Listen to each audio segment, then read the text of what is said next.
Sir అసెంబ్లీకి మీ పేరు అని పడుతుంది. మీరు జగన్మోహన్ రెడ్డి గారు ఏం చెప్తే అది చేస్తాను.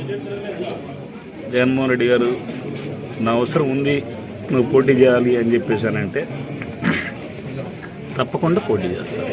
ఈ పల్నాడు జిల్లాలో ఏదో ఒక నియోజకవర్గం ఇవ్వచ్చు అని కొన్ని చోట్ల మీ పేరు సర్వే చేస్తున్నట్టు వార్తలు వస్తున్నాయి సార్. దాని గురించి చూద్దాం మరి ఏం జరుగుతుందో. జగన్మోహన్ రెడ్డి గారు ఏం చేస్తారు, ఆయన ఏం చెప్తే కూర్చా తప్పకుండా ఉండేటటువంటి నిబద్ధత కలిగినటువంటి కార్యకర్తలాగా పార్టీలో పనిచేసే వాళ్ళు అందరం ఆ విషయంలో మేము ఎప్పుడు కూడా కట్టుబడి ఉంటాం. ఆయన ఆదేశిస్తే ఖచ్చితంగా పోటీ చేస్తాం. అంటే పల్నాడు నుంచి లేకపోతే ఇతర ప్రాంతాలు ఎక్కడి నుంచి అయినా సరే నేను ఎక్కడ ఉండాలి అని చెప్పేసి ఆయన అనుకుంటున్నారో ఆయన ఉండమన్న చోట నేను ఉంటాను.